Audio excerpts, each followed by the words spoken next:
teman-teman, balik lagi nih di channel aku Tri Fun Trick, Fun Learning with Tri. Oke teman-teman, jadi di video pembelajaran kita kali ini topik kita akan membahas mengenai infrastruktur TI, mulai dari komponennya, tahapan evolusinya, layanan-layanannya, tren yang ada, plus pastinya latihan soal buat kalian belajar memahami materi infrastruktur TI ini. Oke teman-teman, tapi sebelum itu yang belum subscribe ya monggo di subscribe. Karena apa? Karena gratis, mudah dan gampang. Jadi teman-teman langsung aja kita akan mulai memahami apa itu infrastruktur TI. Iya, jadi infrastruktur TI ini adalah merupakan pondasi atau kerangka kerja yang mendukung suatu sistem organisasi. Dalam komputasi, infrastruktur teknologi informasi ini terdiri dari sumber daya fisik dan virtual yang mendukung arus, penyimpanan, pengolahan, dan analisis data. Intinya adalah infrastruktur teknologi informasi ini didefinisikan sebagai sumber daya teknologi bersama yang menyediakan platform-platform untuk aplikasi sistem informasi perusahaan yang terperinci. Nah, infrastruktur TI ini meliputi investasi dalam hardware, software, dan layanan seperti konsultasi, pendidikan, dan pelatihan yang tersebar di seluruh perusahaan atau tersebar di seluruh unit bisnis dalam perusahaan. Nah teman-teman, kalian tahu nggak sih infrastruktur TI ini di dalam organisasi saat ini merupakan hasil dari evolusi selama lebih dari 50 tahun dalam platform komputasi. Beberapa periode era evolusi infrastruktur TI ini, yang pertama ada evolusi mesin akuntansi elektronik, yang kedua era mainframe dan komputer mini, kemudian yang ketiga ada era PC, dan yang keempat ada era client server, dan yang kelima ada era komputasi internet perusahaan. Nah, di era mesin elektronik akuntansi ini menggunakan komputer primitif yang dipakai untuk menyelesaikan tugas akuntansi. Di era mainframe umum dan komputer mini terdiri dari mainframe utama dalam melakukan pemrosesan terpusat yang dapat terhubung dengan ribuan terminal. Komputasi desentralisasi dan departemen menggunakan jaringan mini komputer. Di era PC, di mana infrastruktur TI telah didominasi oleh meluasnya penggunaan komputer desktop mandiri dengan alat produktivitas kantor. Di era client server, di mana infrastruktur utama klien terhubung ke komputer server yang lebih kuat, yang menangani sebagian besar pengolahan dan pemrosesan data. Dan yang terakhir itu di era komputasi internet perusahaan, di mana sejumlah besar PC yang terhubung ke jaringan area lokal, standar penggunaan yang berkembang, kemudian perangkat lunak untuk menghubungkan jaringan dan perangkat berbeda itu terhubung ke jaringan perusahaan secara keseluruhan, sehingga informasi dapat mengalir dengan bebas ke seluruh organisasi. Oke, lanjut ya teman-teman. Di dalam infrastruktur ini terdiri dari 7 komponen utama. Yang pertama ada platform hardware komputer, yang kedua itu ada platform software komputer, ketiga manajemen dan penyimpanan data, keempat ada platform jaringan atau telekomunikasi, yang kelima ada platform internet, keenam ada layanan dan konsultasi integrasi sistem, dan yang ketujuh itu ada platform sistem operasi. Next, selanjutnya apa aja sih layanan-layanan infrastruktur TI itu? Yang pertama ada layanan platform komputasi. Yang kedua, layanan telekomunikasi yang menyediakan data, suara, dan konektivitas video. Yang ketiga ada layanan pengaturan data yang menyimpan dan mengelola data perusahaan dan menyediakan kemampuan untuk menganalisis data. Yang keempat itu ada layanan peranti lunak aplikasi. Yang kelima, manajemen fasilitas fisik. Yang keenam, layanan manajemen TI berupa merencanakan dan mengembangkan infrastruktur. Yang ketujuh ada layanan standar TI, yaitu menyangkut kebijakan standar. Yang kedelapan ada layanan pendidikan TI, menyediakan sistem pelatihan. Dan yang kesembilan itu ada layanan pelatihan dan pengembangan. Iya, selanjutnya ada tren platform perangkat keras atau hardware. Yang pertama ada platform digital mobile. Jadi sekarang ini smartphone dan komputer tablet menjadi begitu penting dalam mengakses internet. Perangkat-perangkat tersebut semakin banyak digunakan untuk tujuan komputasi organisasi bisnis seperti aplikasi pelanggan. Yang kedua ada konsumerisasi dari IT dan beyond atau bring your own device. Konsumerisasi ini memaksa organisasi bisnis, perusahaan terutama yang berskala besar untuk memikirkan ulang cara mereka dalam memperoleh dan mengelola peralatan serta layanan teknologi informasi yang dimilikinya. Yang ketiga ada komputasi jaringan. Ini melibatkan pengoneksian berbagai komputer yang berada pada lokasi geografis yang berjauhan ke dalam suatu jaringan tunggal untuk menciptakan superkomputer virtual dengan mengkombinasikan seluruh daya komputasi komputer-komputer tersebut pada sebuah jaringan. Nah, penyebab digunakannya komputasi jaringan ini biasanya melibatkan motif penghematan biaya, kecepatan komputasi, serta kegesitan.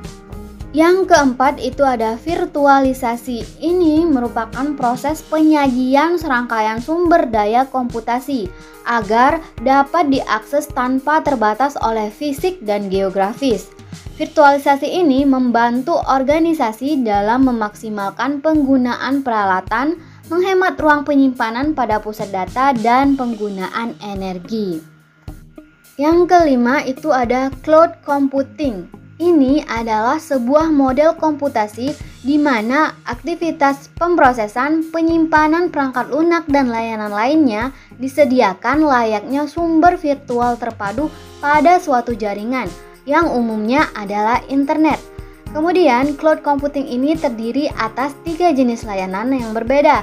Yang pertama ada infrastruktur cloud computing, kedua platform cloud computing, dan yang ketiga ada perangkat lunak cloud computing. Ya, selanjutnya ada yang namanya tren green computing. Ini mengacu pada praktik dan teknologi dalam merancang, memproduksi, menggunakan dan menempatkan komputer server beserta perangkat bawaannya seperti monitor, printer, hard disk, serta perangkat jaringan dan telekomunikasi lainnya untuk meminimalisasi dampaknya bagi lingkungan. Kemudian ada yang namanya tren prosesor hemat energi dengan kinerja prima. Ini merupakan cara lain untuk mengurangi kebutuhan fisik dan kegagalan perangkat keras atau hardware. Yang terakhir itu ada tren perangkat keras komputasi otonom. Ini adalah upaya kalangan industri untuk menciptakan sistem yang dapat mengkonfigurasi, mengoptimalkan dan menyesuaikan dirinya sendiri, memperbaiki dirinya sendiri ketika mengalami masalah, serta melindungi dirinya sendiri ketika ada penyusup yang ingin masuk dan menghancurkan dirinya sendiri. Iya teman-teman, kemudian selanjutnya kita akan beralih ke tren platform perangkat lunak atau software kontemporer. Ini terdiri dari 4 tema utama dalam evolusi platform perangkat lunak kontemporer. Yang pertama ada Linux dan perangkat lunak open source. Yang kedua ada Java, HTML, dan HTML5.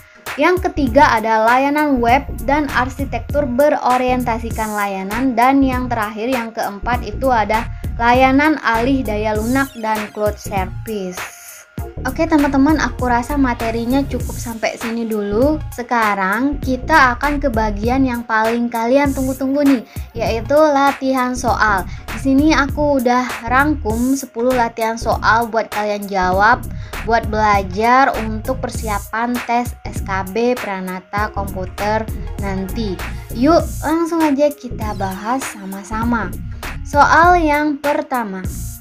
Pada era mainframe dan komputer mini, Pada seri berapa yang menyediakan time sharing, multitasking, dan memori virtual? A. Seri 306, B. Seri 560, C. Seri 360, atau D. Seri 1410.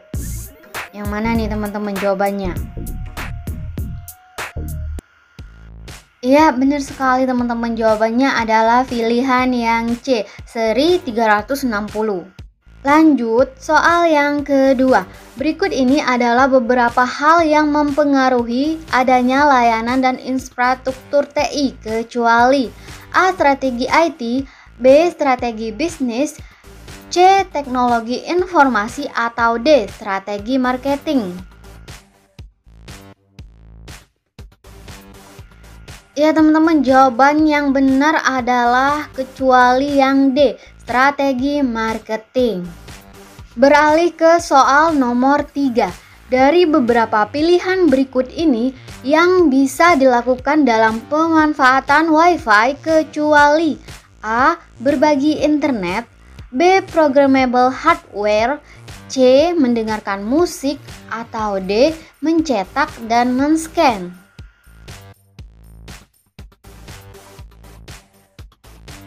Jawabannya adalah yang kecuali B, programmable hardware.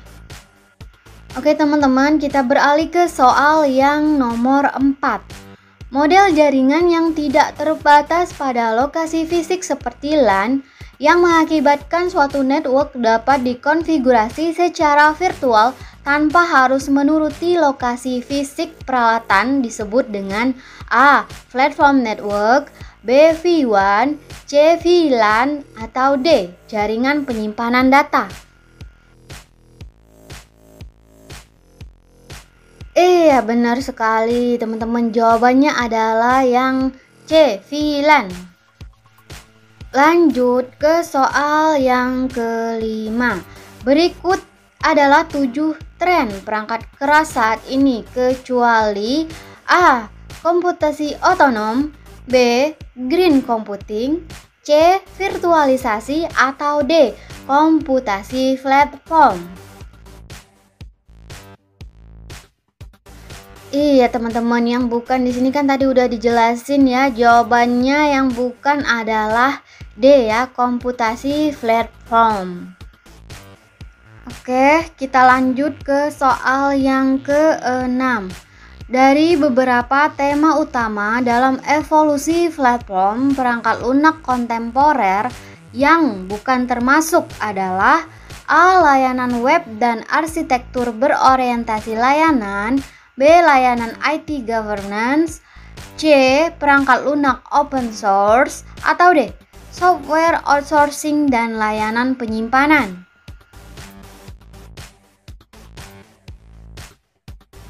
Jawabannya adalah kecuali yang B, layanan IT governance. Next, question number 7. Berikut adalah peralatan atau teknologi yang menggunakan satelit, kecuali A. Land stewardship, B. Military, C. Navigation, atau D. Network receiver. Ya, jawabannya adalah kecuali yang D, network receiver. Next, soal nomor 8. Berikut adalah berbagai aplikasi berbasis internet, kecuali A. Video conference, B. Library, C. E-commerce, atau D. E-learning. Iya, jawabannya yang bukan di sini adalah yang B ya.